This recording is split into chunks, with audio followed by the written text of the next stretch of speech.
Assalamualaikum warahmatullahi wabarakatuh. Saya Adetasya, saya dari kelas 11 OTKP 2. Di sini saya akan menjelaskan tentang penerapan K3 perkantoran dari mata pelajaran sarana dan prasarana perkantoran.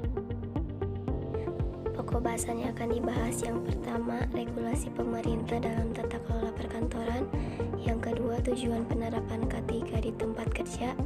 Yang ketiga, kewajiban tenaga kerja terhadap penerapan K3. Yang keempat, faktor-faktor penyebab terjadinya kecelakaan kerja.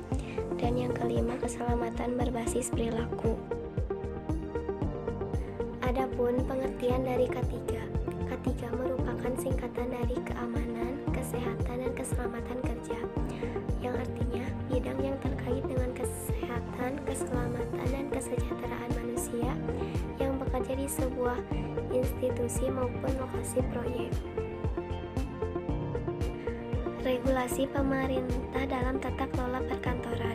Menurut PMK nomor 48 tahun 2016, kewajiban setiap gedung agar memiliki peralatan sebagai berikut. Yang pertama, alat pemadam api ringan dan alat pemadam api berat dengan roda. Yang kedua, sistem alarm kebakaran. Yang ketiga, sistem sprinkler otomatis. Yang keempat, hidran. Yang kelima, sistem detektor asap. Dan yang keenam, pemadam kebakaran tetap menggunakan media pemadam air bertekanan yang dialirkan melalui pipa dan selang. Adapun tujuan penerapan K3 di tempat kerja. Yang pertama, melindungi dan menjamin keselamatan setiap tenaga kerja dan orang lain di tempat kerja. Yang kedua, menjamin setiap sumber produksi agar dapat digunakan secara aman dan efisien. Yang ketiga, meningkatkan kesejahteraan dan produktivitas nasional. Kewajiban tenaga kerja terhadap penerapan K3. Ada 5 kewajiban utama tenaga kerja dalam penerapan K3 perkantoran. Yang pertama, memberi keterangan yang benar apabila diminta pegawai pengawas atau keselamatan kerja. Yang kedua, meminta pengurus agar melaksanakan semua syarat K3 yang diwajibkan.